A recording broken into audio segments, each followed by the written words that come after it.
ce matin. Nous te bénissons, excellent Père de grâce, parce que tu es bon pour nous. Tu es notre source, tu es notre tout en tout. Et c'est à tes pieds que nous nous tenons ce matin, afin de recevoir de toi ta parole vie, recevoir de toi ta parole esprit, ta parole par qui tu as fait toutes choses. Seigneur, nous sommes devant toi ce matin. Nous nous exposons à toi. Nous t'ouvrons nos cœurs. Merci de ce que tu nous enseignes. Tu nous parles. Tu nous conduis. Au nom merveilleux de Christ Jésus. Amen. Amen. Amen. Amen. Amen. Amen. Est-ce que tu peux saluer ton frère et ta soeur qui est à côté de toi? Tu lui dis combien tu es content, tu es heureux de le voir, de l'avoir à côté de toi ce matin.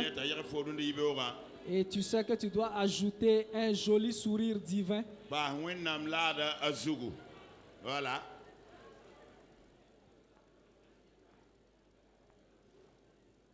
Gloire à Dieu.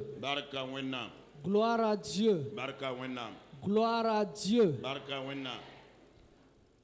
Je bénis le Seigneur ce matin pour sa grâce, cette grâce infinie dont il m'a donné de prendre part en Christ Jésus.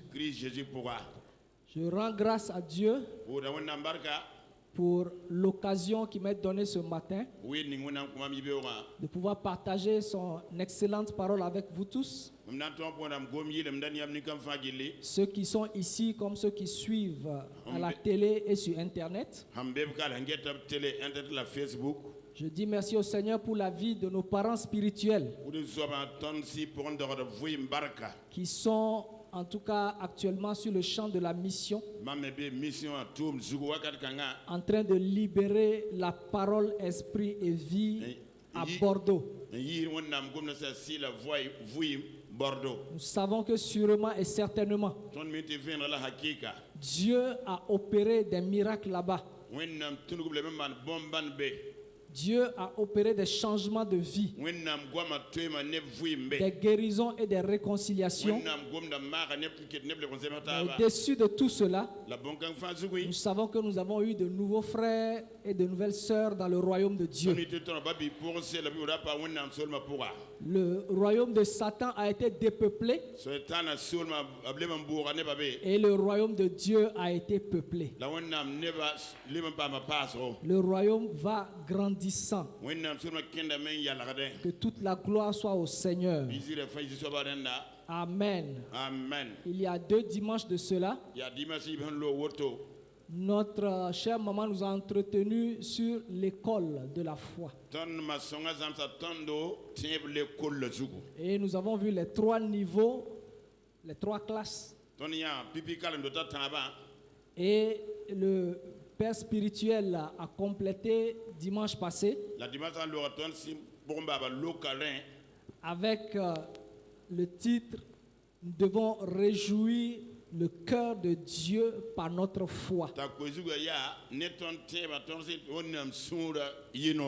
Parce que la foi plaît à Dieu. La foi plaît à Dieu. La foi plaît à Dieu. Et la foi a une place très importante. Je veux dire, la foi est primordiale dans la vie de l'enfant de Dieu. Parce que la vie de Dieu en nous n'est pas une vie de prière, mais une vie de foi. Je veux dire, la manifestation de la vie de Dieu en nous se fait par la foi. Parce que Dieu lui-même est un Dieu de foi. Alléluia. Alléluia. Donc ces enfants doivent aussi être des enfants de foi. Je dirais plutôt ces enfants sont des enfants de la foi. Et c'est par la foi que nous devons rentrer manifester le royaume de Dieu. Alors ce matin, nous allons voir l'importance de la foi dans la vie de la nouvelle création. L'importance de la foi dans la vie de la nouvelle création. Pourquoi est-ce que Dieu tient tellement à la foi? Pourquoi est-ce qu'il parle de ça dans sa parole?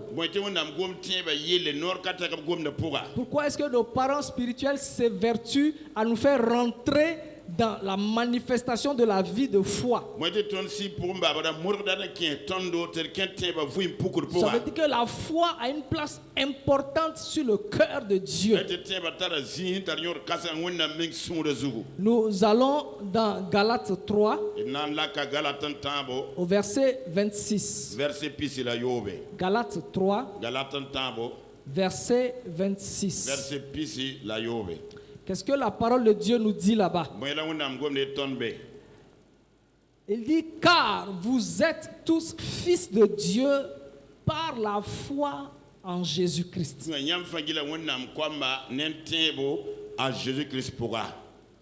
Dis avec moi, je suis fils de Dieu par la foi en Jésus-Christ. Dis à ton frère, tu es fils de Dieu par la foi en Jésus-Christ. Alléluia. Alléluia. Qu'est-ce que Dieu nous dit ici? Nous sommes nés de lui. Nous sommes rentrés dans son royaume. Non pas par notre prière, ni par un jeûne, ni par des actes humains, ni par mérite personnel. La seule condition qui a été nécessaire pour notre naissance dans le royaume, Dieu dit c'est par la foi en Jésus-Christ. Parce qu'un jour nous avons tous entendu l'évangile de Christ. Nous avons tous entendu ce qu'il a fait. Ce qu'il a fait à la croix. Nous avons entendu qu'il est mort à la croix. Et nous avons aussi appris que par sa mort, nous sommes morts avec lui. Nous avons entendu qu'il a été enseveli. Et que toi et moi, nous avons été ensevelis avec lui. Il est ressuscité. Et Dieu nous a ressuscités ensemble avec lui. Il a été élevé à la droite de Dieu. Et il nous a fait asseoir ensemble avec lui à la droite de Dieu. Quand nous avons entendu cette bonne nouvelle, toi et moi nous avons cru à ça. Nous n'étions pas là-bas physiquement. On n'était même pas encore nés. Mais simplement parce que la parole de Dieu l'a dit, que c'est ce qui a été fait. C'est ce que Jésus a fait. Et quand Jésus faisait ça, quand tout cela se passait, quand Dieu regardait, Dieu nous regardait aussi en lui. Quand nous avons entendu cette parole, qu'est-ce que nous avons fait? Nous ne sommes pas partis jeûner pour savoir si c'est vrai ou pas. On a demandé, est-ce que tu crois? On a dit, oui, je crois. Est-ce que tu veux confesser? Il a dit, oui, je veux confesser. Et tu as confessé. Quand tu as confessé, à partir de ce moment-là, dès que tu as dit Amen, immédiatement, à l'instant même, sans décalage, tu es passé de la mort à la vie. Tu es passé des ténèbres à la lumière. Tu es passé de l'ancienne création à une nouvelle création. Tu as quitté la famille des humains pour rentrer dans la famille des humains divins. Ça veut dire que tu es devenu un enfant de Dieu. Tu l'es devenu. Tu es un état. Tu l'es. Un enfant de Dieu. Et la Bible dit que Dieu t'a délivré de la puissance des ténèbres et t'a transféré dans le royaume du Fils de son amour. Ça veut dire que Dieu t'a enlevé de la juridiction des ténèbres.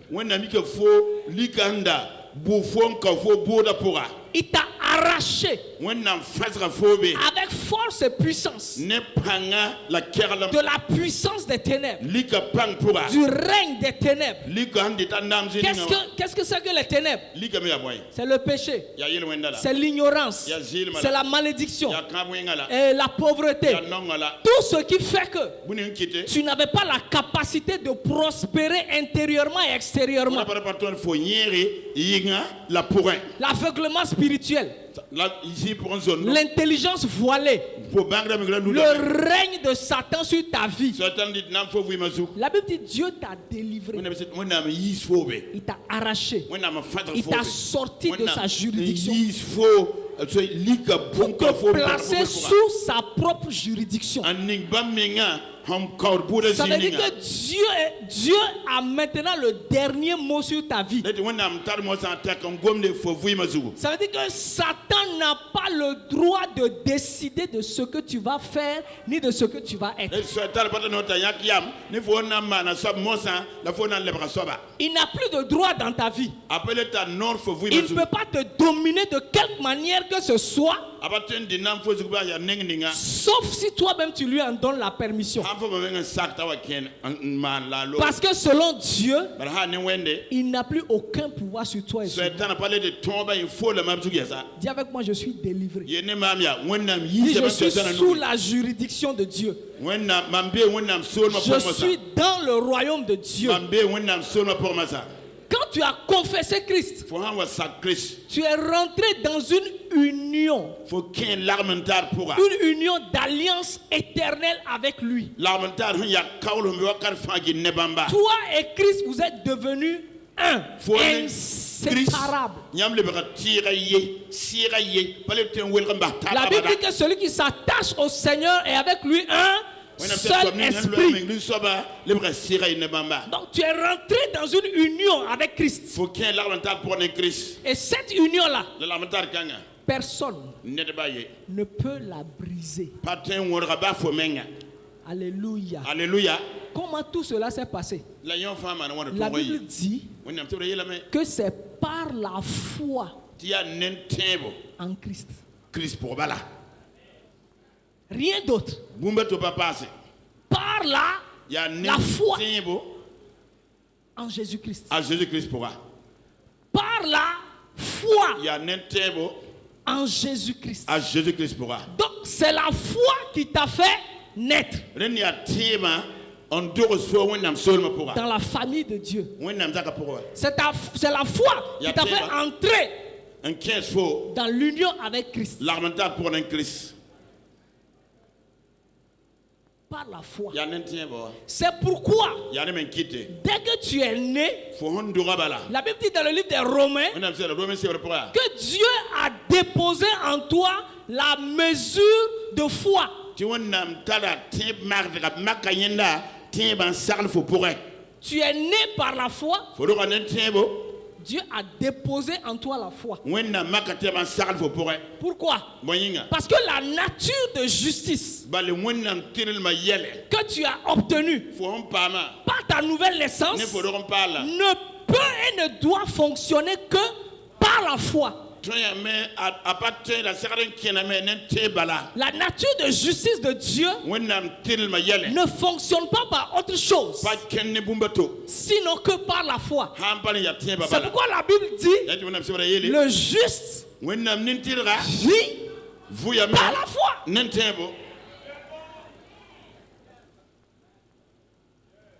Le juste vit par la foi. En d'autres termes, la foi, c'est la manière de vivre du juste. La foi, c'est la vie du juste. Donc sans la foi, le juste n'a pas de vie. Puisque la Bible dit que Dieu n'est pas le Dieu des morts, Dieu est le Dieu des vivants. Dieu est le Dieu de foi. Le juste vit par la foi. Dénominateur commun entre Dieu et le juste,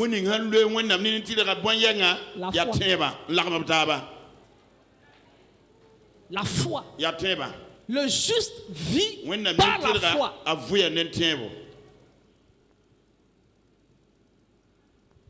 Alléluia. Alléluia. Dis avec moi, je suis un juste. Un juste né par la foi et qui doit vivre par la foi. Alléluia. Alléluia. Alléluia. Alléluia. Donc, sans la foi, il est impossible au juste de vivre, de fonctionner. Parce que quand tu es né là, Paul dit, il dit, ce n'est plus moi qui vis, c'est Christ qui vit en moi.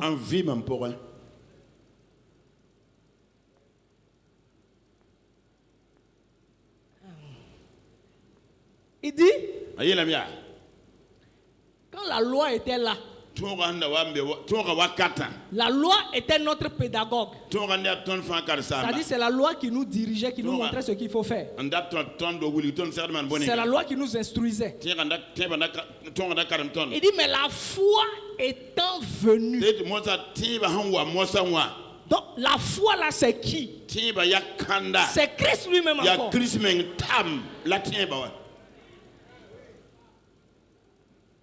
Il dit la foi étant venue, nous ne sommes plus sous la loi. Nous sommes maintenant dans le régime de la foi.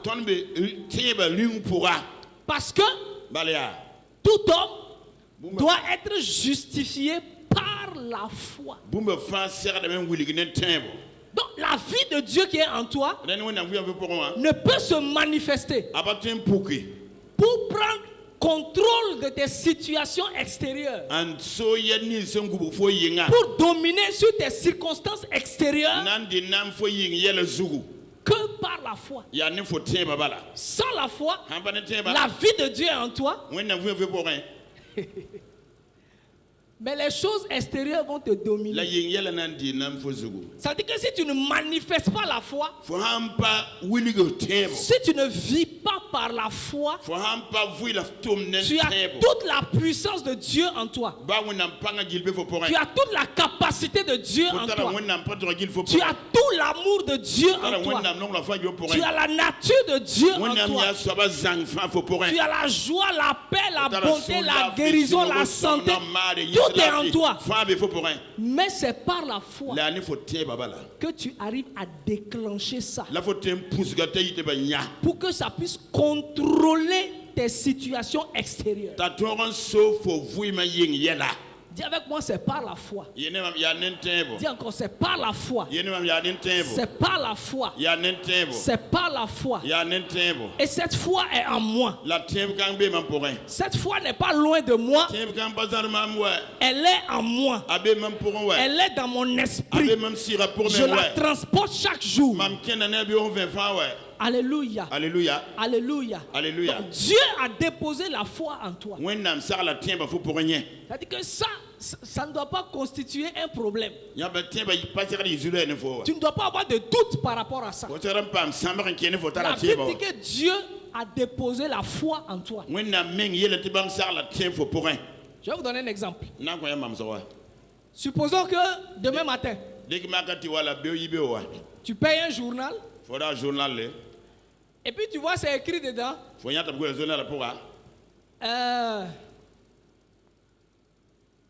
Il y a des voitures en vente à partir de mardi 8 heures. Il veut 8 heures. Donc dans un entrepôt. Et les voitures là sont vendues à 300 000. Et puis on met les photos des voitures là. On dit mardi. À partir de 8 heures. Quiconque à 300 000 peut venir prendre une voiture neuve.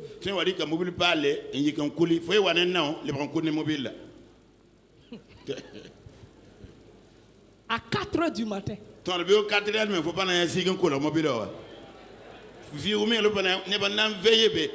Des veillées de voitures de 300 000.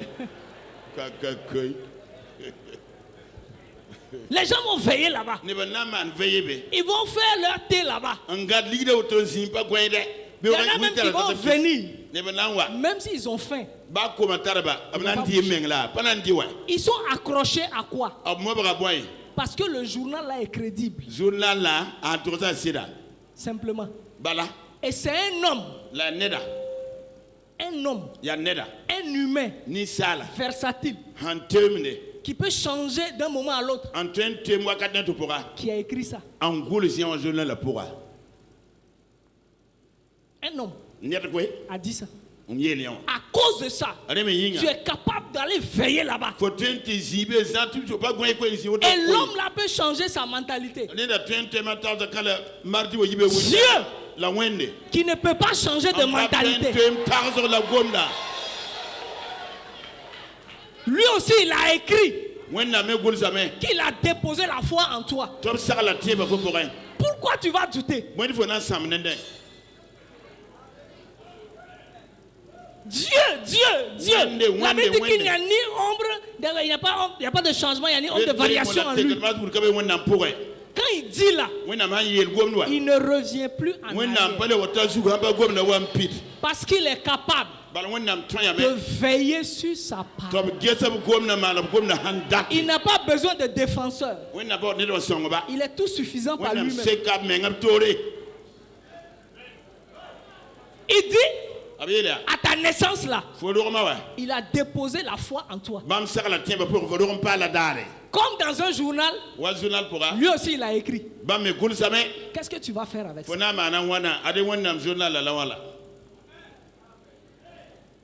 C'est-à-dire souvent c'est frustrant de confronter la parole de Dieu et de commencer à... Est-ce que c'est vrai? Est-ce que c'est ce qu'il a voulu dire? Bon, est-ce que ça doit me concerner? Si ça ne doit pas te concerner, la Bible ne sera pas dans ta main. À partir du moment où c'est dans ta main, ça veut dire que toute la parole qui est dedans est pour toi. Pas pour nous. Pour moi. Pas pour nous. Pour moi.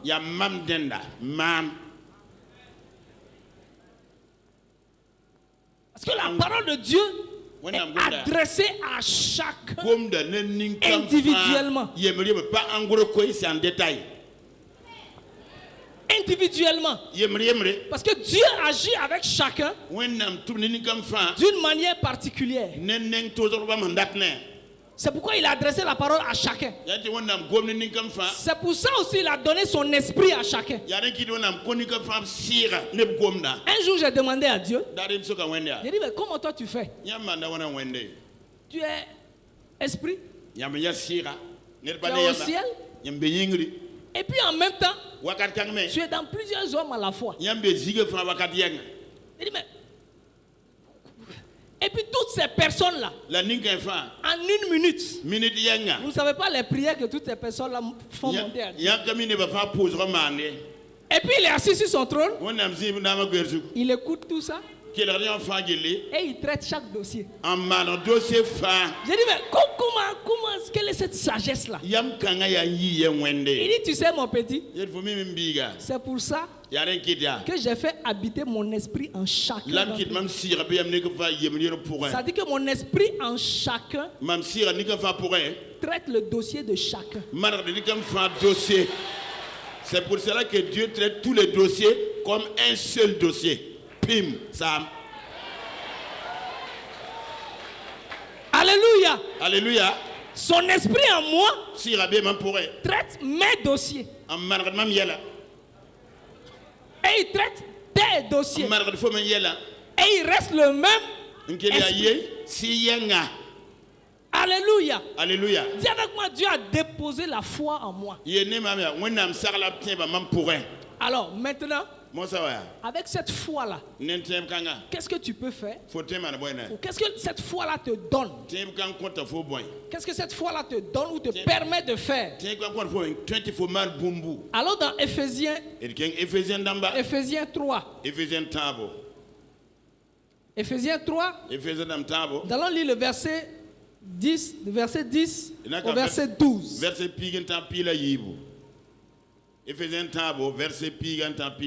La Bible dit que Dieu a mis en lumière la dispensation du mystère caché de Dieu, afin que les dominations et les autorités dans les lieux célestes connaissent aujourd'hui par l'Église la sagesse infiniment variée de Dieu. Verset 11, selon le dessein éternel qu'il a mis à exécution par Jésus-Christ notre Seigneur. Regarde le verset 12. Par Jésus-Christ notre Seigneur, en qui nous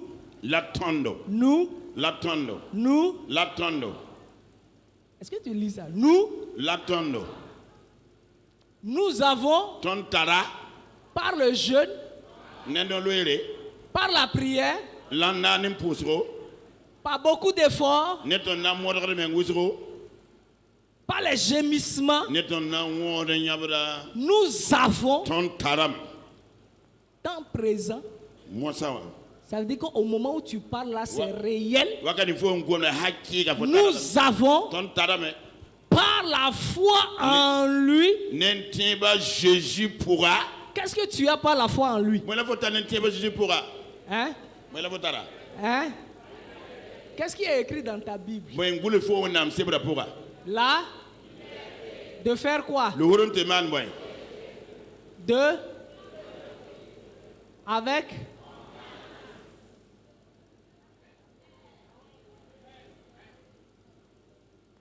par la foi. Cette foi que Dieu a déposée en toi. Dieu dit, tu as la liberté de t'approcher de lui en toute confiance. Tu as la liberté. Tu as droit d'accès de t'approcher de Dieu en toute confiance. Maintenant, voici ma question. La Bible dit que quand Christ est ressuscité, nous sommes ressuscités avec lui. Il a été élevé. Il est assis à la droite de Dieu. Dans la position de domination, dans la position de puissance ou d'autorité. Or, la position d'autorité de Dieu est en Dieu lui-même. Il dit qu'il nous a amenés, nous sommes assis dans la même position d'autorité de domination. Maintenant, la parole a dit de s'approcher de Dieu.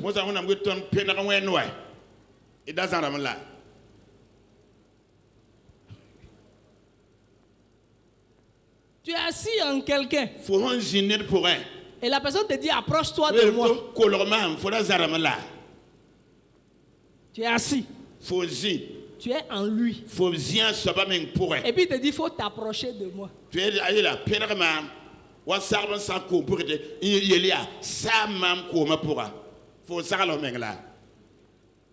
Ça veut dire quoi? Ça veut dire que ce n'est pas une question de je suis hors de la présence de Dieu. Et maintenant je m'approche de Dieu. Non.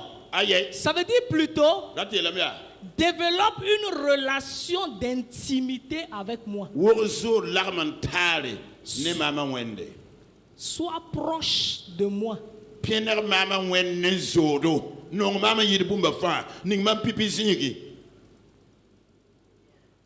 dit quelqu'un, on dit Oumarou, c'est un proche de Mahmoudou. Il est dans sa maison. Mahmoud est dans sa maison. Pourtant, on dit que ce sont des proches. Proche là, c'est où? C'est la relation qu'il y a entre eux. La Bible dit que Jésus a jeûné. Il a prié toute la nuit. Et quand il est descendu, il a appelé 12 pour être avec lui. Maintenant, parmi les 12, dans les choses les plus importantes, il amène toujours 3. Pierre, Jean et Jacques. C'est une image de la relation que Dieu veut avec nous. Les 12 étaient des apôtres, mais parmi les 12, il avait un cercle restreint à lui. Il a développé une relation d'intimité avec 3 parmi les 12.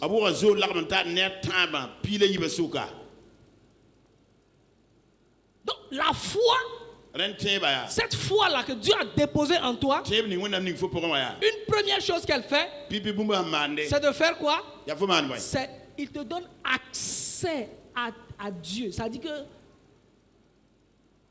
quelle que soit la profondeur dans laquelle tu veux rentrer avec lui, tu as la liberté.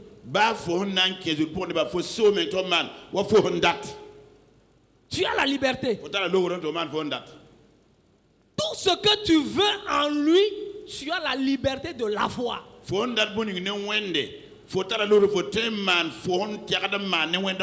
Et tu as l'autorisation de l'avoir. La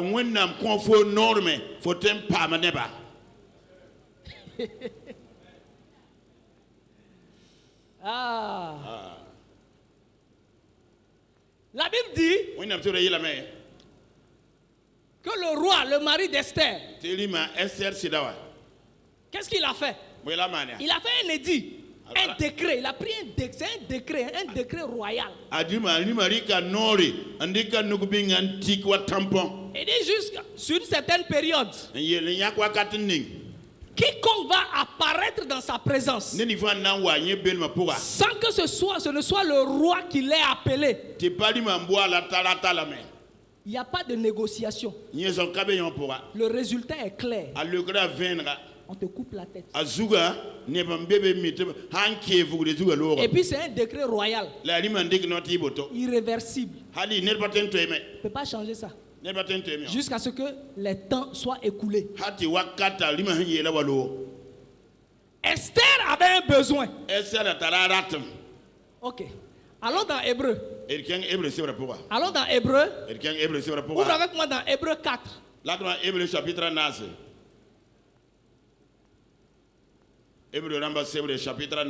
Hébreu 4 verset 16. Hébreu 4 verset 16. La Bible dit quoi? Approchons-nous donc avec. Or la foi est une ferme. En d'autres termes, approche-toi avec foi. Laquelle? Celle qui est en toi. Avec assurance du trône de la grâce, afin d'obtenir miséricorde et de trouver grâce pour être secouru dans nos besoins. Esther avait un besoin. La seule personne qui pouvait pourvoir à son besoin, c'était le roi. Et puis la parole dit personne ne doit rentrer sans la permission du roi. Qu'est-ce que Esther a fait? Esther a fait ce que Dieu a dit à Élie de faire. Il dit quitte ce lieu. Quand il a dit je ferme le ciel 3 ans, Dieu dit à Élie quitte ce lieu, quitte ton environnement. Il dit va te cacher. Pas par peur. Non. Parce que Dieu voulait que Élie puisse développer une profondeur non seulement avec lui, mais aussi une confiance en sa propre parole.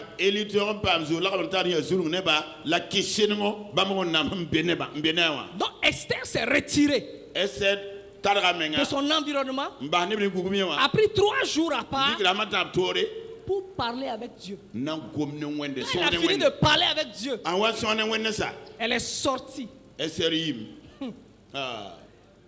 Elle est sortie parce qu'elle a reçu quelque chose de Dieu.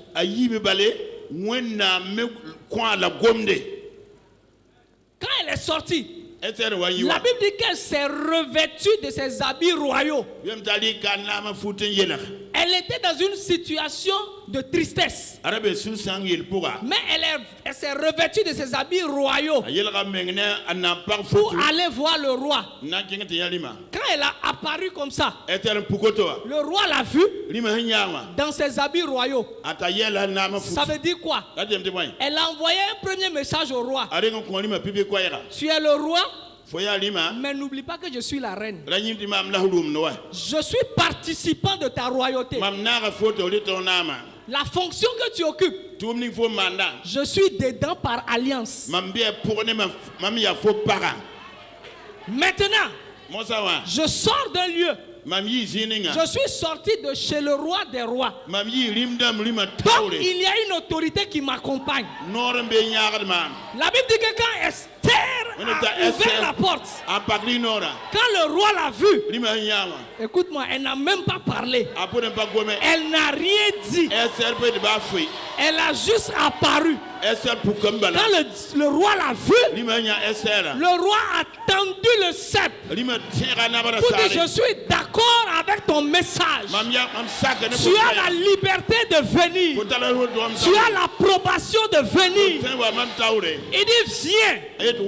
Que veux-tu?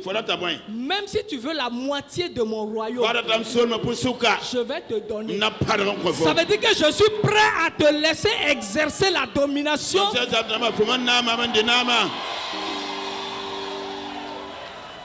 dit: si tu veux la moitié du royaume, là, je vais te donner. Je vais te donner. Je te donne. Elle n'a même pas parlé, elle n'a rien dit. Elle est juste apparue dans ses habits royaux. Quand tu es en relation avec Dieu, quand tu veux parler à Dieu, tu entres en tant que qui? En tant qu'un miséreux ayant besoin de quoi? Ou bien tu viens en tant que le juste avec foi? Quel est l'habit que tu portes? Quelle est la nature que tu présentes à Dieu quand tu lui parles? Pauvre petit pécheur, triple P, PPP. Non. Tu viens en tant que juste. Même si tu viens de commettre un crime.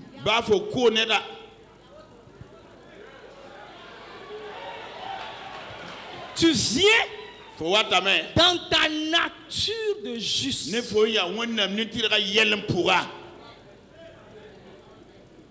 Dans ta nature de juste. Pas pour venir demander. Il dit pour venir obtenir. Pour venir obtenir. Obtenir. Le mot là-bas c'est lambano. Tu viens pour venir prendre.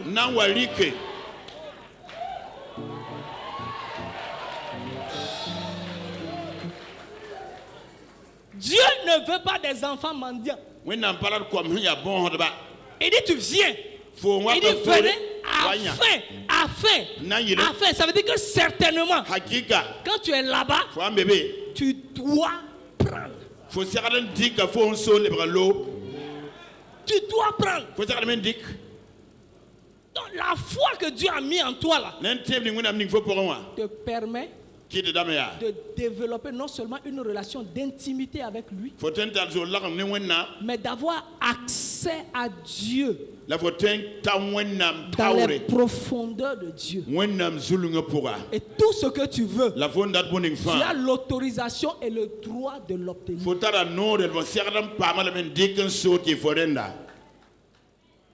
C'est pourquoi la Bible dit que quand nous prions selon sa volonté, il nous écoute. Il dit maintenant, Quoi que ce soit que nous demandons, nous savons que nous possédons. Il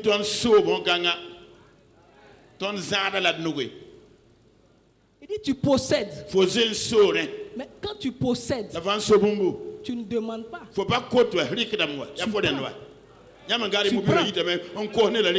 prends.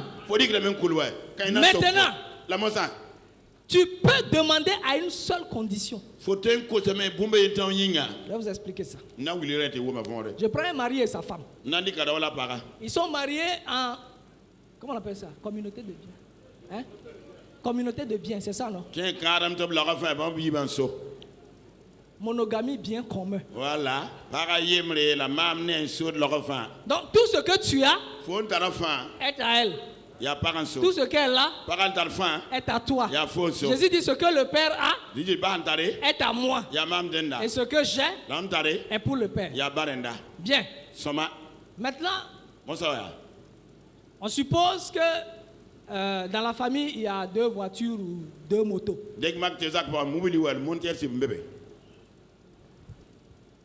Quand la femme veut prendre la moto, parce qu'elle est consciente que ça lui appartient à elle aussi, elle fait quoi? Elle part, elle prend la clé et elle démarre. Elle s'en va. Est-ce qu'elle a un doute par rapport à ça? Non. Deuxième chose. Maintenant, elle veut de l'argent. Mais elle n'a pas d'argent dans sa poche. Elle sait que son mari a l'argent. Mais l'argent là n'est pas visible. C'est soit dans son porte-monnaie, soit dans son compte bancaire. Mais elle sait que ce qui appartient à son mari est à elle. Donc l'argent dans le compte là, c'est pour elle aussi. Qu'est-ce qu'elle fait maintenant? Elle va chez son mari et elle demande. Pas parce que elle est mendiante. Elle demande parce qu'elle a non seulement la conscience qu'elle possède ça, mais aussi elle a confiance en son mari qu'il ne va pas lui refuser ça. En ce moment, elle n'est pas demandée. Elle ne parle pas négocier. Elle vient et dit, chérie, j'ai besoin de 2 millions pour quelques petits achats à Dubaï.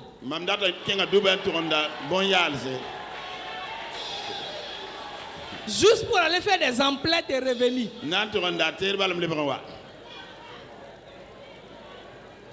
Chérie aussi dit, chouchou. Bon, prends un chèque de 3 millions. Va toucher. Ce que Dieu a est à toi. Par exemple,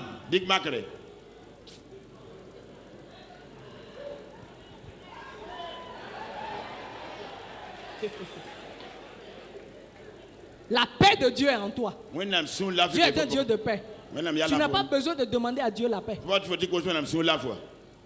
Christ est notre. Christ est un. Et je suis un. Donc la paix est en moi et je suis dans la paix. Étant donc justifié par la foi, nous avons la paix avec lui. Donc, je n'ai pas besoin, Seigneur, donne-moi la paix. Je rentre seulement en possession de la paix. Maintenant, il y a un besoin particulier. Je sais que mon Dieu, mon Père est capable. Mon époux céleste est capable. Et qu'il a ça. Je vais maintenant demander. Quand je demande, il fait quoi? Il me sort son chèque. Il sort une écriture. Il dit voilà. Va toucher.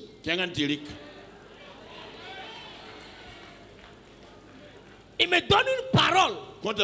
C'est cette parole-là qui me permet d'aller toucher le bien dont j'ai besoin.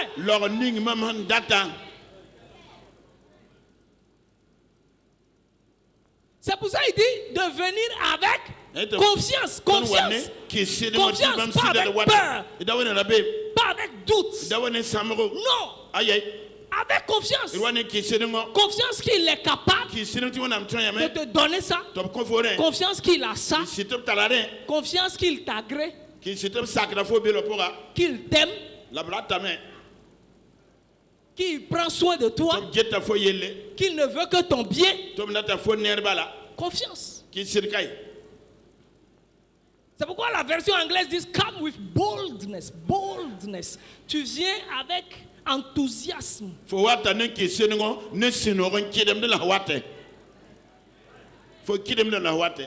pourquoi la Bible dit que celui qui manque de sagesse, qui la demande à Dieu, qui fait quoi?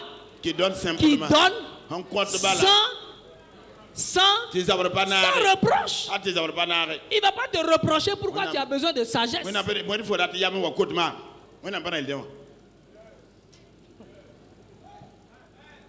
L'importance de la foi dans la vie de la nouvelle création. C'est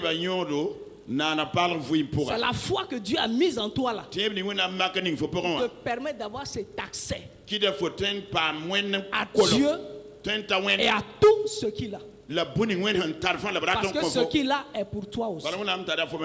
Une deuxième chose. 2 Corinthiens 5.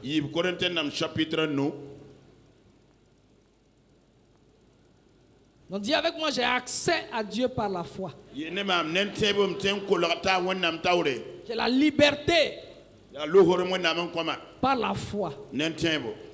Alléluia. Alléluia. 2 Corinthiens 5, verset 7. La Bible dit là-bas, car nous marchons par la foi et non par la vue.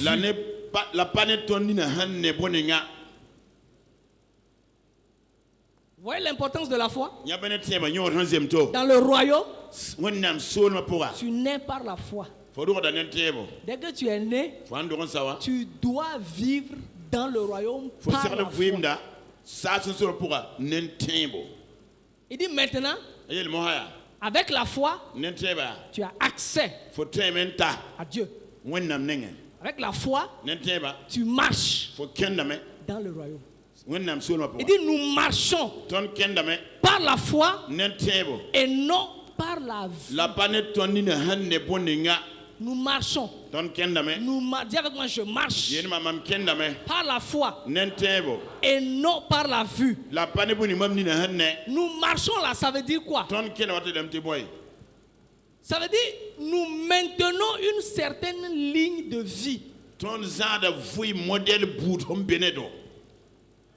Un certain modèle de vie. Nous vivons d'une manière différente des autres. Par la foi. C'est la foi que Dieu a déposée en moi qui me donne de réguler ma vie sur les standards de Dieu.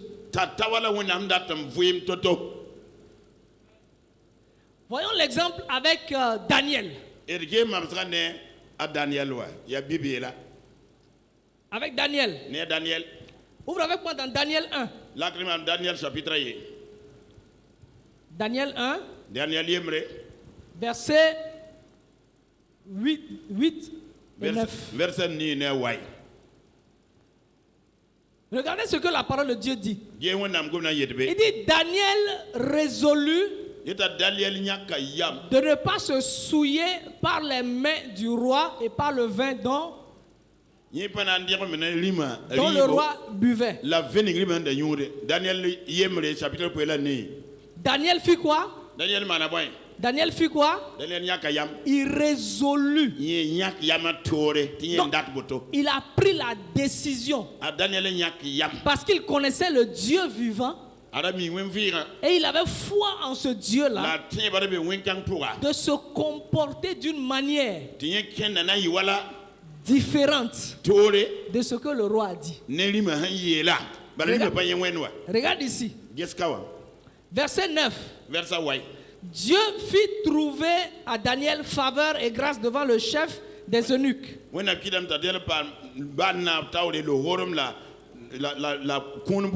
Verset 10. Le chef des eunuques dit à Daniel, je crains mon Seigneur le roi qui a fixé ce que vous devez manger et boire. Il dit le roi a fixé ce que vous devez manger et boire. Daniel était où? Daniel était à Babylone. Babylone représente quoi? La vie du monde. Il dit le roi de Babylone a fixé des standards, a fixé des règles. Voici ce que vous devez manger. Voici ce que vous devez boire. Voici comment vous devez vous comporter. De la même façon qu'aujourd'hui, le monde fixe des standards de vie. Il dit voilà comment on doit faire. Voici comment il faut s'habiller maintenant. Voici la manière dont il faut se marier maintenant.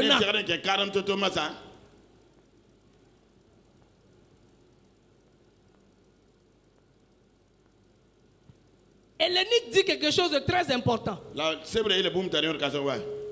Il dit car pourquoi le roi verrait-il votre visage plus abattu que celui des jeunes gens de votre âge?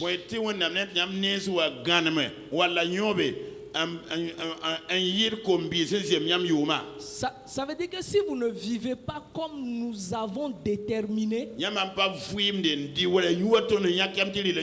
vous serez malheureux. C'est pour cela, aujourd'hui, par exemple, parmi les jeunes filles, il y en a qui disent, Dieu, 18 ans. Tu n'as pas encore eu de rapport sexuel. Oh. Toi, tu n'es pas à la mode, hein? Tu n'es pas à la page. Tu es une villageoise? Mais regarde comment tu es malheureuse. Toi, tu connais pas les plaisirs de la vie?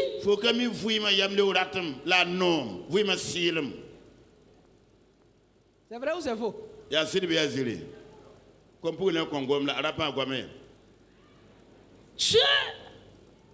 Toi, tu portes toujours des pantalons droits, bien habillés, tout ça, non? Tu n'es pas dans le système. À l'heure actuelle, voici ce qu'on fait. Il faut que le pantalon descende et que ton slip qui était blanc dans le temps puisse se faire voir. C'est que le slip là c'était blanc avant.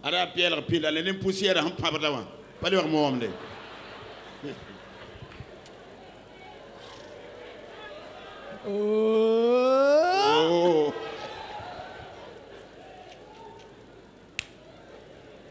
Non. Ça ne se fait plus comme ça. Toi, tu vas marier un homme. Tu ne sais même pas s'il fonctionne ou s'il ne fonctionne pas. Ma soeur, mieux vaut goûter.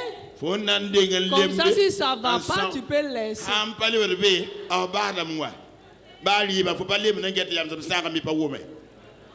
Ça, ce sont les standards que le monde a fixés. Et le monde veut faire croire aux chrétiens que s'ils ne vivent pas comme ça, ils sont malheureux. Il dit, pourquoi vous aurez le visage abattu? Ça veut dire qu'il est convaincu que s'ils mangent leur repas là, ils seront gros. Et puis bien quoi, en forme. Qu'est-ce que Daniel dit? Verset 12. Il dit, éprouve tes serviteurs pendant 10 jours. Et qu'on nous donne des légumes à manger et de l'eau à boire.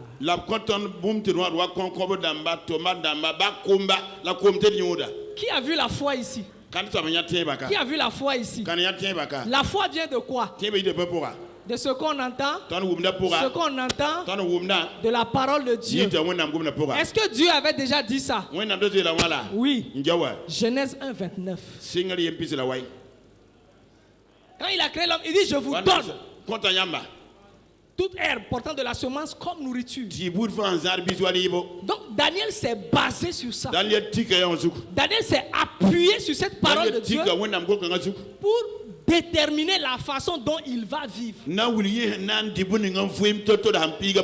Et quand Dieu a vu ça, que le petit, il s'est assis sur la foi, il s'est établi sur sa parole. Au bout de 10 jours, verset 15, ils avaient meilleur visage. Ils avaient quoi? Meilleur visage que ceux qui mangeaient les porcs au four et les vins et les viandes de brousse et tout. Écoutez, ils étaient entretenus par les mains du roi. Jeunes là, c'est la nourriture du roi qui les entretenait. Daniel et ses amis, c'est la nourriture basée sur la parole de Dieu qui les entretenait. La Bible dit, au bout de 10 jours, ils étaient meilleurs que les autres. Ça veut dire quand tu agis par la foi, la foi te rend toujours meilleur. La foi te délivre toujours le meilleur.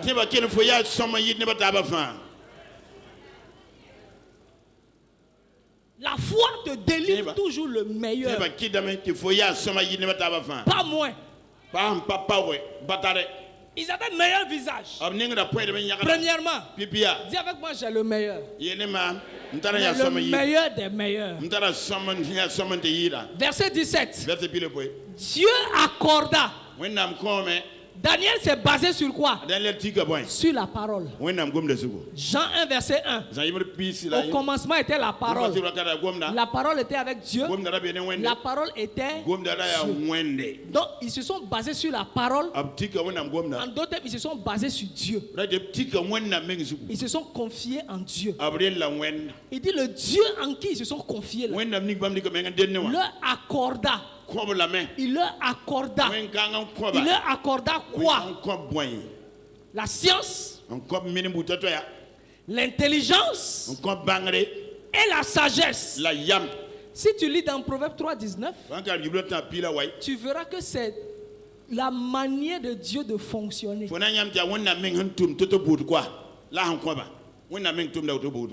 C'est pas la science, l'intelligence et la sagesse que Dieu fonctionne. Donc Dieu a déployé sa propre capacité en eux. C'est pourquoi quand le roi maintenant s'entretenait avec eux, il les trouvait 10 fois supérieurs. Ça dit 10, c'est le chiffre de la plénitude. Quand on dit qu'il est 10 fois supérieur, ça veut dire que son intelligence et sa sagesse n'ont pas de limite.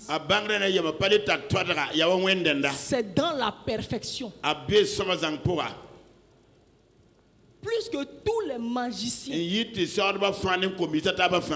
Donc, la foi que Dieu a déposée en toi peut te positionner au-dessus de tous ceux qui se disent connaisseurs, professeurs, enseignants, experts.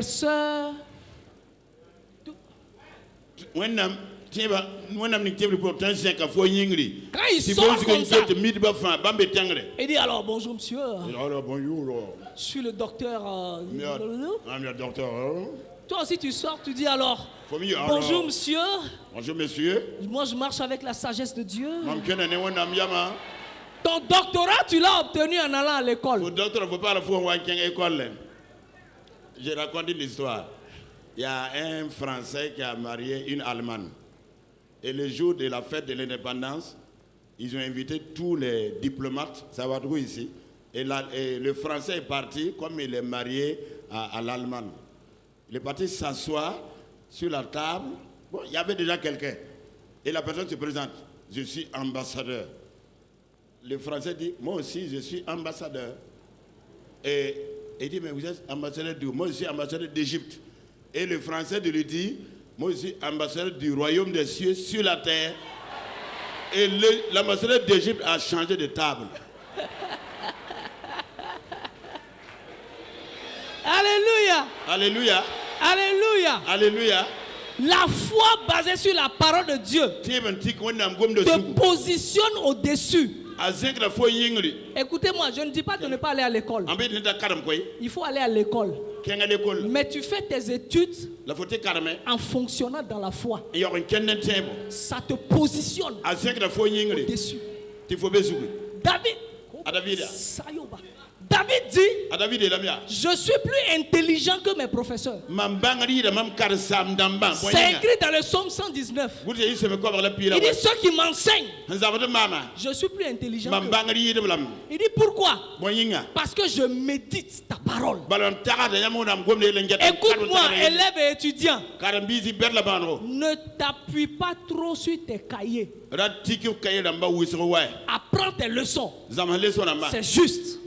C'est bon. Mais quand tu veux apprendre là, dis au Saint-Esprit, l'esprit de foi, l'esprit d'intelligence, cette leçon là, tu la comprends mieux que celui qui l'a fabriquée.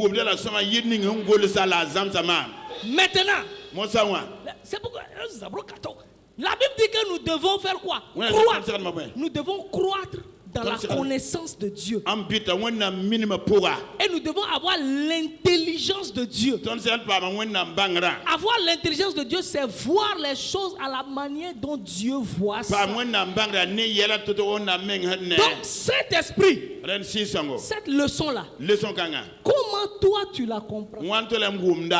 Donne-moi ça.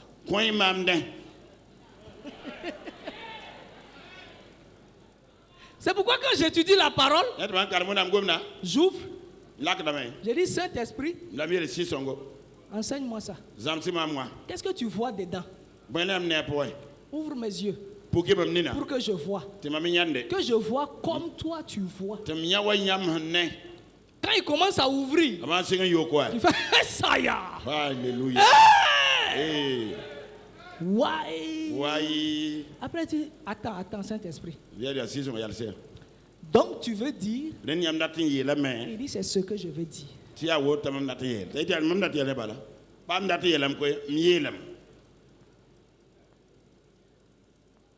des moments je laisse carrément, je laisse la Bible et puis je sors. Et ça c'est trop fort. Après je reviens encore. Et donc c'est ça tu veux dire depuis longtemps, c'est ce que je te disais. Pourquoi? Parce que la Bible dit que c'est lui seul qui connaît les profondeurs de Dieu. Donc c'est lui qui connaît les profondeurs de la parole. Quand tu crois avoir atteint une certaine profondeur, il dit mon petit, il ne faut pas regarder la distance que tu as parcourue. Il y a encore des choses devant. Il faut continuer. Continue avec moi. Alléluia. Alléluia. Alléluia. Alléluia. Quel que soit ce que tu fais. Quel que soit ce que tu fais. Dans ton travail. Travaille avec la foi. Ah oui. Dans l'éducation des enfants. Éduque-les avec la foi. Dans ta manière de te comporter comme femme envers ton mari. Avec la foi. Ta manière de te comporter comme mari envers ta femme. Avec la foi. Tu es chante. Avec la foi. Sinon la connaissance du monde. Beaucoup de personnes ont ça. Il y en a plein. Comme on dit, c'est versé. C'est versé. Il y en a beaucoup. Il y a des gens, quand tu les croises, tu as envie de disparaître. Quand ils commencent à citer ces diplômes, Ça dit, minimum, tu as 45 minutes. Il commence d'abord. J'ai DSS en droit. Triple SS en gauche. J'ai DE en économie. J'ai une maîtrise internationale et interplanétaire en statistique. Je suis enseignant à l'université de Poitiers. Je fais des recherches dans le domaine scientifico-astronomique.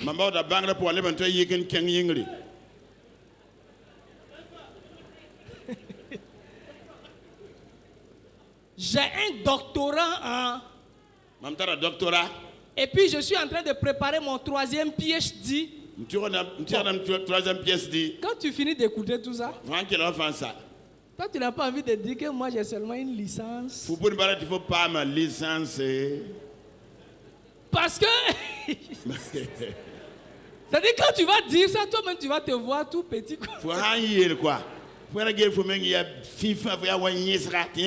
Mais tout ça, c'est la connaissance humaine et terrestre qui lui a donné.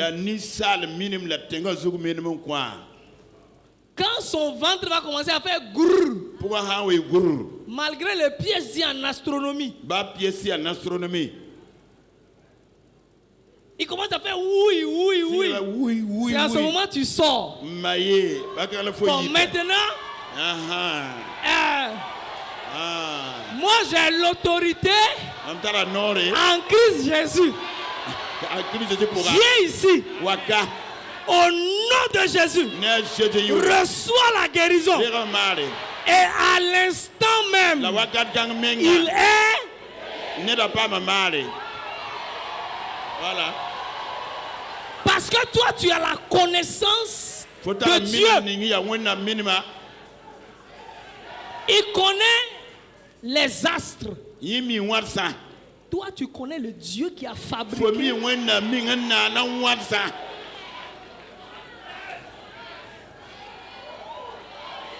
Alléluia. Alléluia. Alléluia. Alléluia.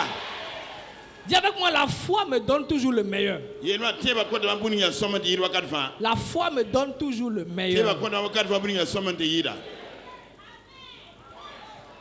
Il dit, il faut marcher. Nous marchons par la foi. Donc nous régulons notre vie sur la base de la parole de Dieu. Nous prenons les standards de Dieu pour conduire notre vie par rapport à ça. Quand le roi a dit, on ne doit pas prier pendant tel nombre de jours, Daniel est parti et il a prié. Et sa prière l'a amené dans des troubles. Il pouvait se plaindre. Pour dire, Dieu, tu as dit de prier.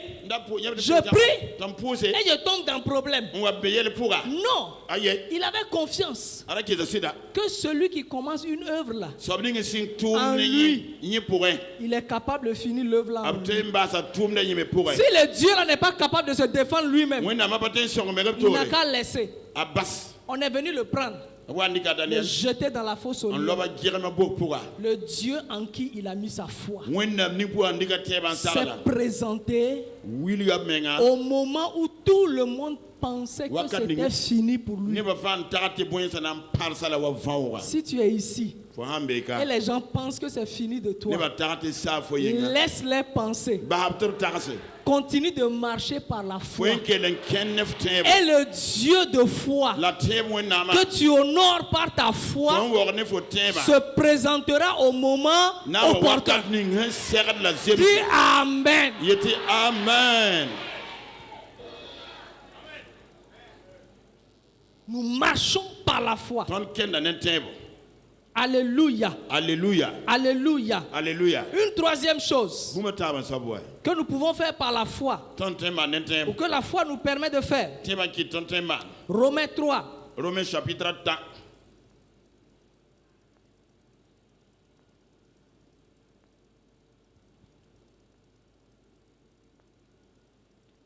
Romains 3. Romains Tabo. Verset 13 à 14. Verset pila tantam pila nase. La Bible dit en effet, ce n'est pas par la loi que l'héritage du monde a été promis à Abraham ou à sa postérité. C'est par la justice de la foi. Romains 4, j'ai dit Romains 4, c'est ça? Non, j'avais dit 3. Donc ah, ok, excusez-moi, c'est Romains 4. Voilà, c'est Romains 4. Romains 4, s'il vous plaît. Romains 4. Romains 4. Romains 4. C'est par la justice de la foi. Il dit car si les héritiers le sont par la loi, la foi est vaine et la promesse est anéantie. Verset 15, il dit c'est pourquoi les héritiers sont héritiers par la foi. Verset 15 de Romains 4, il dit c'est pourquoi les héritiers sont héritiers par la foi. Par la foi. L'héritier, par sa naissance, il est héritier. Est-ce que nous sommes d'accord? Est-ce que nous sommes d'accord? Il dit les héritiers le sont par la foi. L'héritier est héritier par la foi. Donc c'est la foi qui permet à l'héritier de jouir de son héritage.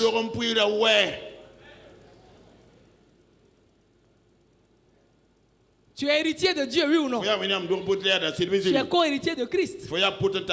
L'héritage est là en Christ pour toi. Il dit, mais c'est par la foi que tu rentres dans la jouissance de ton héritage. Par la foi. La foi te donne accès à Dieu. C'est par la foi que tu marches. Et c'est par la foi que tu rentres dans ton héritage. Alléluia. Alléluia. Donc, la foi que Dieu a déposée en toi là. Oh. Cette foi là, ce n'est pas pour obtenir des choses de Dieu.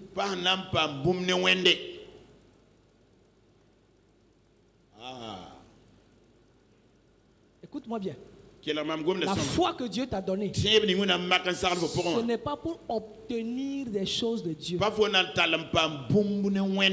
C'est pour posséder ce que tu as en Dieu.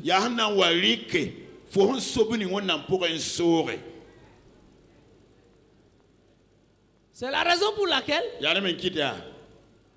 beaucoup de personnes cherchent à avoir des choses et ils ne l'ont pas. Parce qu'ils marchent sur une fréquence différente. Au lieu de posséder, ils sont en train de demander à Dieu de leur donner.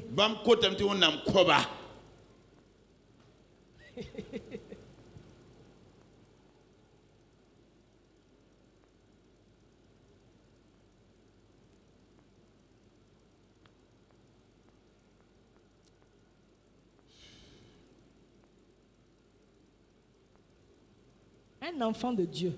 On prend un exemple simple. Un enfant de Dieu, quand il pêche, il fait quoi par rapport à Dieu? Il fait quoi? Hein?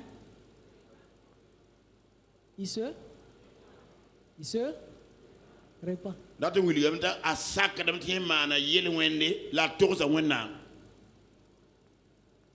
Le problème, c'est que beaucoup partent demander pardon à Dieu. La Bible n'a pas dit que si vous demandez pardon. La Bible dit que c'est celui qui confesse. Aussi simple que ça puisse paraître. Si tu fais autre chose, tu appliques quelque chose qui n'est pas dans la constitution du royaume. Il dit, si tu confesses, Dieu te pardonne. Il n'a pas dit, viens Seigneur, je te demande pardon. Non. Confesse, reconnais et dis ce que tu as fait.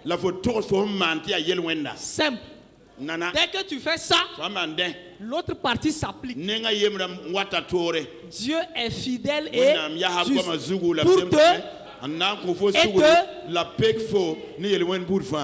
2 jours après, Satan rebalance ça dans ta pensée. Ah Seigneur, pourtant je t'avais demandé pardon. Satan dit tchou. Il n'a pas compris. Bon, Seigneur, maintenant sincèrement je te demande pardon. Satan relâche un peu. Donc tu sens une petite paix là. 2 semaines. Mais ce que tu as fait là. Ah Dieu. Je croyais que tu m'avais pardonné. Maintenant là vraiment je demande pardon. Tu es en train de marcher à côté du chemin. Dieu dit, je ne t'ai pas demandé de venir me demander pardon. Pourquoi? Parce que le pardon a été déjà pourvu en Christ. Donc la provision de pardon est disponible. Pour te connecter à la provision de pardon, toi tu confesses. C'est une loi spirituelle.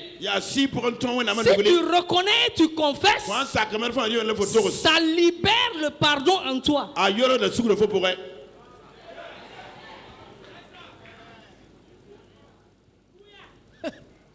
Vous savez, la vie de Dieu là, c'est une vie de liberté. Mais Jésus dit que pour pouvoir vivre cette vie de liberté là, il faut connaître la vérité.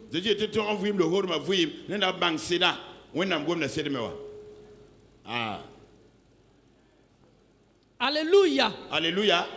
Alléluia. Alléluia. Nous allons aller vers la fin. Donc, la foi te permet de prendre possession de ton héritage déjà déposé pour toi en Christ. On va dans Marc 16. Est-ce que vous êtes là? Marc 16. Marc 16. Marc chapitre pila yobe.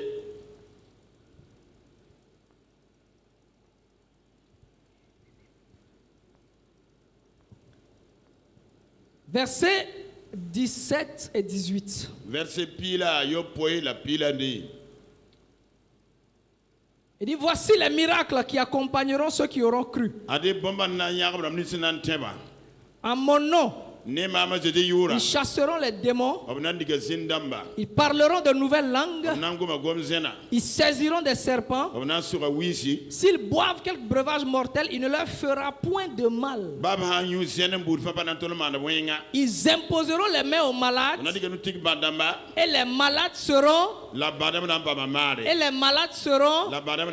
Et les malades seront. Donc, il a déjà dit.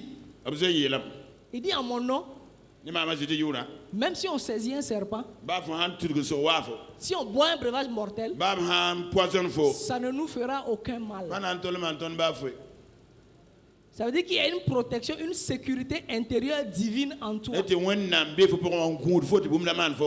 y a un antivirus spirituel en toi.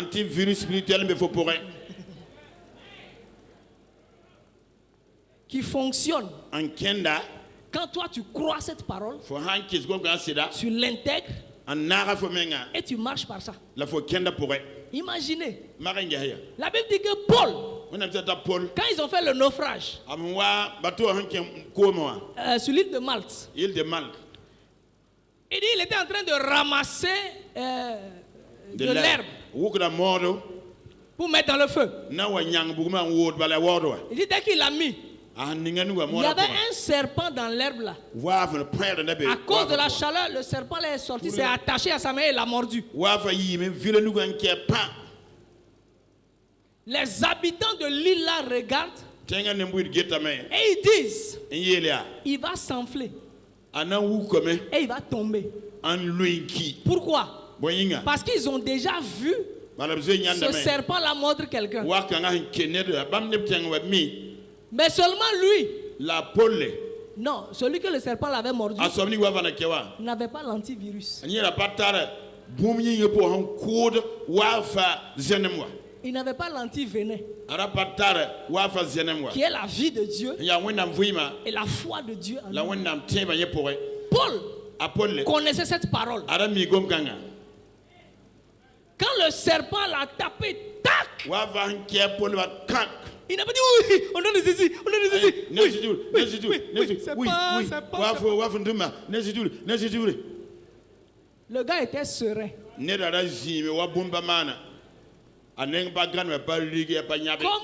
Comme si de rien n'était. La Bible dit qu'il secoua le serpent et il a déposé dans le feu. Et il a continué à faire ce qu'il devait faire. Cette protection-là est déjà pourvue parce que Dieu l'a dit. Donc ta foi te permet de rentrer dans la possession de cette protection. Quand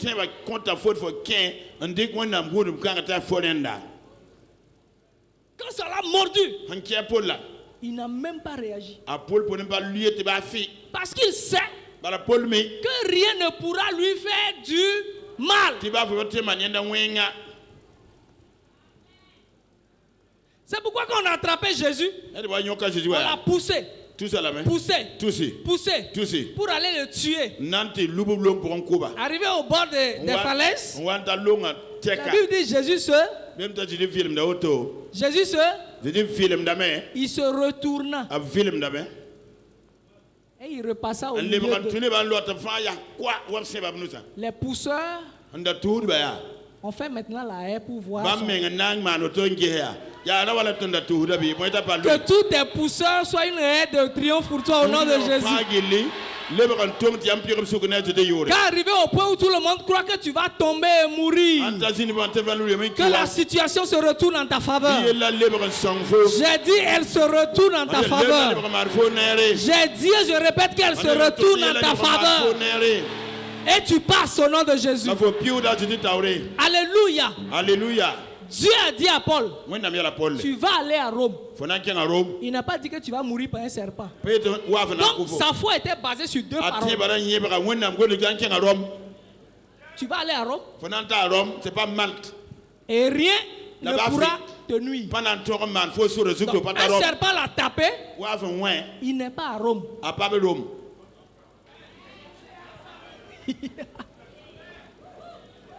Il n'est pas à Rome. Il va arriver parce qu'il sait que son Dieu, son Père, s'appelle Alpha. Quand il a commencé, mais entre le commencement et la fin, il a réglé tous les détails pour que toute chose concourt à ton.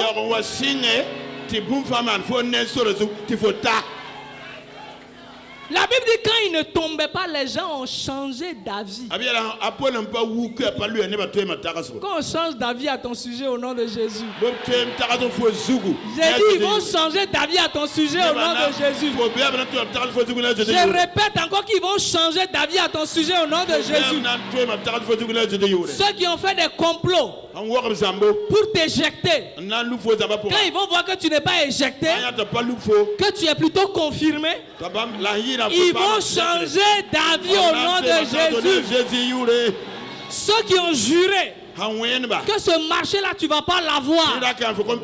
Écoute-moi, tu vas l'avoir. Et ils vont changer d'avis au nom de Jésus.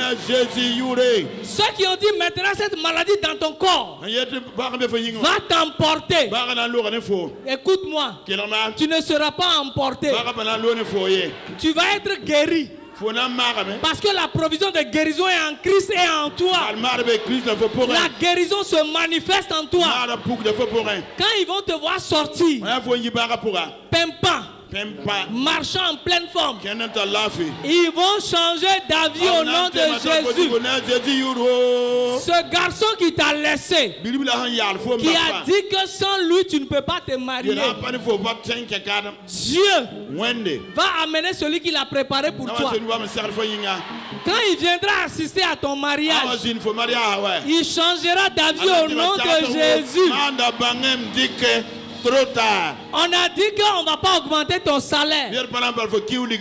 Ton salaire sera augmenté. Et celui qui est assis sur l'augmentation là, il changera d'avis au nom de Jésus.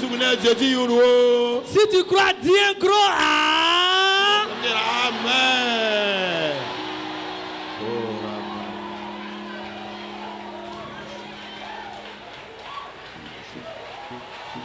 Personne ne peut dire sans moi tu ne peux pas vivre. Personne ne peut dire sans moi tu ne peux pas vivre. Ta vie ne dépend pas de lui. Ta vie est cachée en Christ.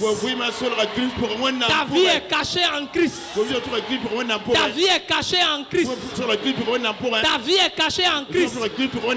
Et Christ se manifestera par toi. Quand Christ va se manifester, les gens verront que donc c'était ça ta vie. Parce que tu es sa propriété prise. Tu es sa propriété prise. Tu es sa propriété prise.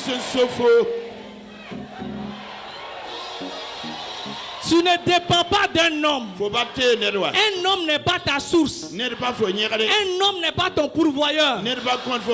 Ton pourvoyeur, c'est Dieu. Si l'homme-là ne veut pas être l'instrument de les mains de Dieu, si la femme-là ne veut pas être un instrument dans les mains de Dieu, Dieu va déplacer sa provision, aller déposer sur quelqu'un, et la personne va t'amener ça. Je l'ai dit et je l'ai déclaré au nom de Jésus. Et c'est accompli et manifesté au nom de Jésus. Amen, amen, amen, amen, amen, amen, amen. Amen. Dis j'ai reçu. Dis encore j'ai reçu. Dis encore j'ai reçu. Dis encore j'ai reçu. Écoute-moi. On dit que tu es incurable. Ta maladie est incurable. À partir de cet instant, par l'autorité qui est dans le nom de Christ Jésus, je mets un stop à cette maladie dans ton corps. Et je change maintenant ta condition de santé au nom de Jésus. Je déclare sur toi la bonne santé. Je déclare sur toi la bonne santé. Je déclare sur toi la bonne santé. Je déclare sur toi la bonne santé. La santé de Dieu s'incruste en toi maintenant. Reçois, reçois, reçois, reçois, reçois, reçois ça. Reçois, reçois, reçois, reçois ça. Reçois ça au nom de Jésus. Il y a un homme qui nous regarde. On dit sur sa vie, on a dit sur sa vie que dans quelques mois, le mal qu'il ressent là, ça va résulter en hémiplégie. Je déclare que hémiplégie n'aura pas de la victoire sur toi. Je pose sur toi maintenant le sang de Christ Jésus. Je déclare sur toi le nom de Christ Jésus. Là où tu es maintenant, touche l'écran. Touche ma main sur l'écran. Et reçois ce transfert d'onction au nom de Jésus. Reçois ce transfert de santé au nom de Jésus. Que la santé de Dieu pénètre dans ton corps. Et à l'instant même, ce que tu ne peux pas faire, commence à le faire. Que ce mal-là sorte de ton corps au nom de Jésus. Et tu reçois la santé divine. Va faire le prochain contrôle. Le mal a disparu au nom de Jésus. La Bible dit nous imposerons les mains aux malades et les malades seront guéris. Quand Pierre a vu le boiteux devant le temple, il dit ce que j'ai. Il n'a pas dit je vais prier et demander à Dieu. Il dit ce que j'ai. Je vais te donner ça. Parce que Jésus a déjà dit qu'ils imposeront les mains aux malades et les malades seront guéris. C'est une certitude. Il a foi en cette parole. Il dit ce que j'ai. J'ai l'héritage. J'ai la provision de la santé. Il dit j'ai ça. Je me promène avec ça. Je marche avec ça. Il dit je te donne ça. Il dit au nom de Jésus, lève-toi et marche. Il lui a tenu la main. Ça veut dire il a imposé sa main. La Bible dit que le monsieur a sauté d'un bond.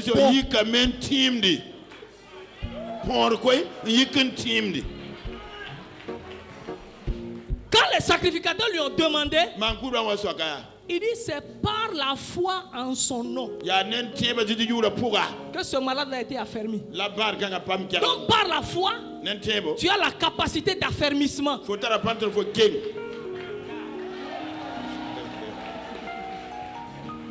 J'ai dit tu as la capacité d'affermissement. Non seulement sur toi-même, sur les autres. Alléluia. Alléluia. Est-ce que tu peux t'asseoir 2 minutes? On finit. Alléluia. Alléluia. Alléluia. Alléluia. Si vous rassemblez toutes ces choses, vous allez comprendre pourquoi la Bible dit sans la foi, il est impossible d'être agréable. On n'a pas dit il est impossible de faire plaisir à Dieu. Il dit impossible d'être agréable. D'être agréable. D'être en accord avec Dieu. C'est simplement la foi qui te met, toi et Dieu, d'accord. Alors, en 3 points rapidement, je ne vais pas développer. Je vais juste vous montrer ça pour que ce soit des pistes d'études pour vous. En 3 points, nous allons voir comment exercer sa foi de façon à la rendre pratique. Va avec moi dans Jean 2. Jean chapitre 1. Jean chapitre 1. Jean 2. Jean chapitre 1. C'était les noces de Cana. La Bible dit que le vin ayant manqué, la mère de Jésus dit à Jésus, ils n'ont plus de vin. Et Jésus dit que son heure n'est pas encore arrivée. Verset 5, sa mère dit au serviteur, faites ce qu'il vous dira. Or, il y avait là 6 vases de pierre destinés aux purifications des Juifs, contenant chacun 2 ou 3 mesures. Jésus leur dit, remplissez d'eau ces vases. Et il les remplit jusqu'au bord. Puisez maintenant et portez-en à l'ordonnateur du repas. Et ils en portèrent. Première chose, quand Marie est venue, elle n'a pas parlé à l'ordonnateur du repas. Vous trouvez ça dans le verset 5. Elle n'a pas parlé aux invités. Elle a parlé aux serviteurs. Pour que ta foi, pour que tu puisses exercer ta foi, pour la rendre pratique, il te faut adopter l'attitude de serviteur. Pourquoi l'attitude de serviteur?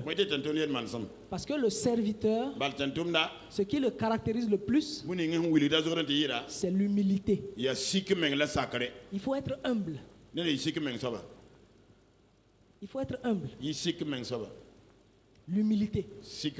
Quand Dieu te dit quelque chose, sois humble. C'est-à-dire soumets-toi. L'attitude d'humilité. La Bible dit que c'est le premier miracle de Jésus. Ça veut dire avant ça, personne ne l'a vu faire un miracle. Un. Deuxièmement, ce ne sont pas ses serviteurs à lui. Donc il est qui pour venir donner des ordres aux serviteurs de quelqu'un d'autre? Sur quoi est-ce qu'ils sont obligés de lui obéir? Il faut de l'humilité. L'humilité. Pour reconnaître que Dieu peut passer par n'importe quel moyen et passer par n'importe qui pour solutionner ton problème. On l'a vu avec Élie, je ne vais plus revenir dessus. Les corbeaux et la veuve. Dieu peut passer par n'importe qui et par n'importe quel moyen pour solutionner ton problème. Donc il faut adopter une attitude d'humilité. Dis avec moi l'humilité. Et cette attitude d'humilité consiste aussi à ne pas limiter Dieu. Il ne faut pas limiter Dieu. Pour voir ta foi se développer, être pratique, ne limite pas Dieu. Dis avec moi humilité. Deuxième chose, Marie dit, faites ce qu'il vous dira.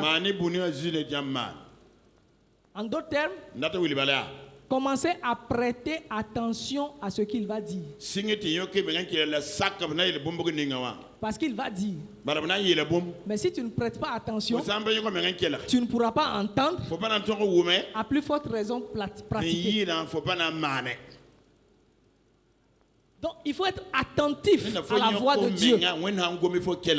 Attentif à la voix de Dieu. Quand vous êtes dans une situation et vous voulez manifester la foi, détournez-vous de la voix de la situation et soyez attentif à ce que Dieu va dire.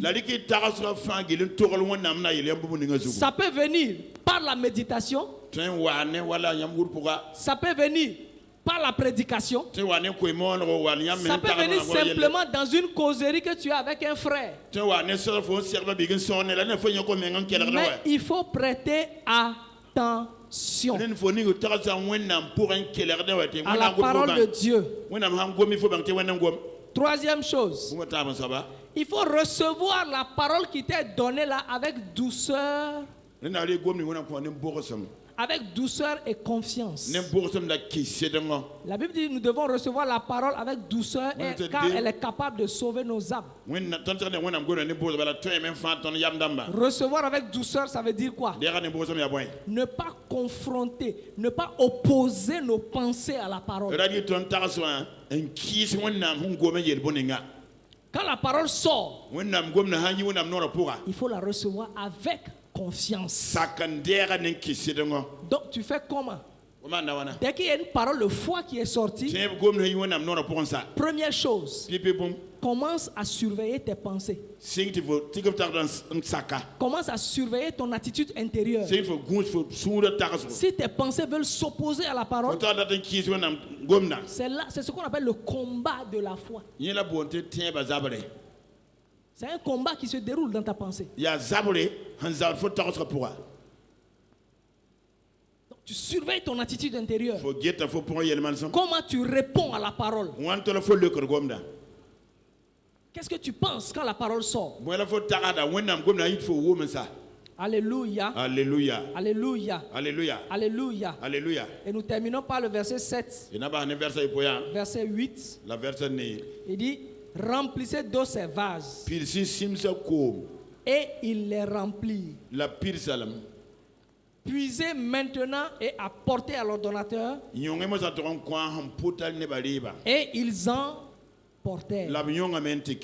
La dernière chose, il faut pratiquer la parole en respectant les termes de la parole et en respectant les délais de la parole. En respectant les termes de la parole et en respectant les délais donnés par la parole. Il a dit puiser quand? Maintenant. Maintenant.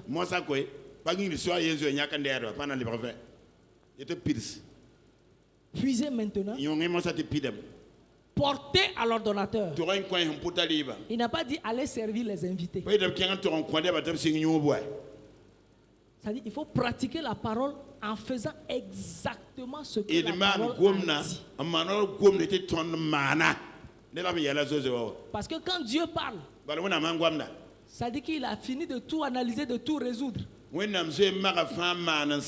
S'il dit fais ça, dans ce qu'il t'a dit là, toute la solution est incluse. Ton rôle, c'est de faire quoi? C'est de faire selon ce qu'il a dit. Au moment où il a dit de le faire. Amen. Amen. Amen. Amen. Amen. Amen. Quand vous pratiquez ça, vous allez voir que la foi que Dieu a déposée en vous commence à s'exercer. Vous l'exercez. Et plus vous l'exercez, plus elle devient ferme. Et elle commence à porter du fruit et à produire des résultats. Est-ce que tu peux te lever? Nous allons rendre grâce à Dieu. Élève ta voix et dis merci au Seigneur. Élève ta voix et dis merci au Seigneur. Élève ta voix et dis merci au Seigneur. Bénis le Seigneur ce matin. Bénis le Seigneur ce matin.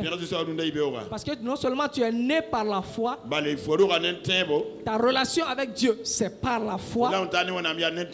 Ta marche avec Dieu, c'est par la foi. La jouissance de ton héritage, c'est par la foi. La production des miracles, c'est par la foi.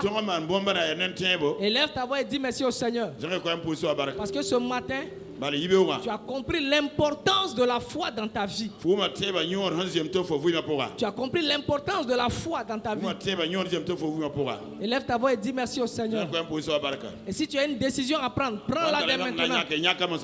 Si tu vois que maintenant, il faut que tu changes ta manière d'approcher la parole, ta manière de parler avec Dieu, ta manière de marcher dans la vie chrétienne. S'il y a une décision à prendre, prends-la dès maintenant. Car c'est aujourd'hui le jour du salut. C'est aujourd'hui le jour du salut. C'est aujourd'hui le jour du salut. Élève ta voix et remercie le Seigneur. Remercie le Seigneur. Dis-lui merci. Dis-lui merci.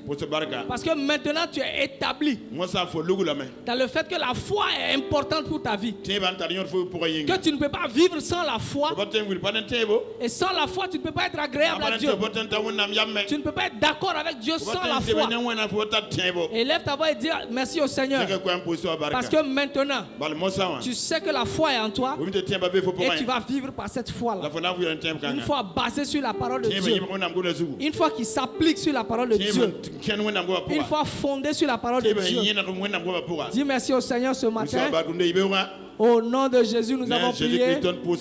Amen. Amen. Amen. Amen. Amen. Amen. Est-ce que tu peux t'asseoir? Alors nous avons dit que naître dans le royaume de Dieu, la relation avec Dieu, c'est toujours par la foi. Alors si tu es au milieu de nous ce matin, tu es venu ici et tu n'as jamais rencontré le Dieu de foi manifesté en Jésus-Christ.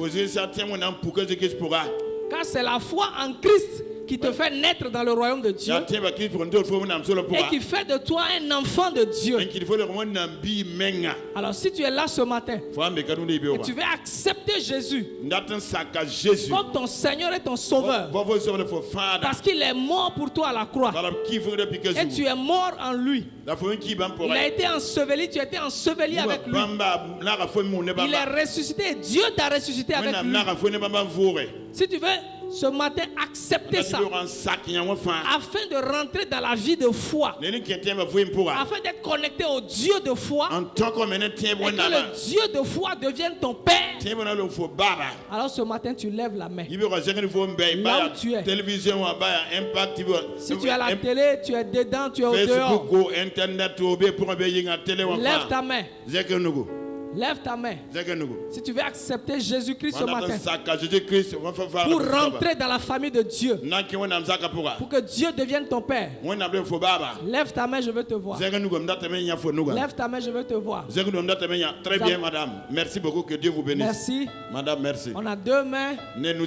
Est-ce qu'il y a une autre personne qui veut se joindre à eux? Voilà, de ce côté aussi, il y en a. 3, 4, 5, 6, 7. Au dehors, on n'en connaît pas. Au dehors, il y en a qui sont dehors. À la télévision, il y en a. Est-ce que Facebook, il y en a. Sur le net, il y en a. Est-ce que tu peux te lever? Nous allons prier avec toi. Lève-toi simplement. Lève-toi, nous allons prier avec toi. Alors, ceux qui se sont levés, pose la main sur ton cœur. Si tu parles français, tu parles avec moi. Si tu parles moré, tu parles avec l'interprète. Alléluia. Alléluia. Tu dis avec moi, Seigneur Jésus, ce matin, j'ai entendu que c'est par la foi en toi que je peux naître de nouveau. Ce matin, je confesse que tu es mort à la croix et que je suis mort avec toi. Que tu as été enseveli. J'ai été enseveli avec toi. Tu es ressuscité. Je suis ressuscité avec toi afin d'avoir une nouvelle vie. C'est pour cela, ce matin, je confesse que tu es mon Seigneur et mon Sauveur personnel. Merci Jésus, parce que maintenant même, ton sang m'a purifié de tout péché. Je suis désormais, par la vertu du Saint-Esprit, né de nouveau. Je fais partie désormais de la famille de Dieu. Dieu est devenu mon Père et je suis son enfant. Je suis arraché de la main du péché, des ténèbres. Et maintenant, je suis dans le royaume de Dieu. Je suis une nouvelle création. La vie de Dieu est en moi.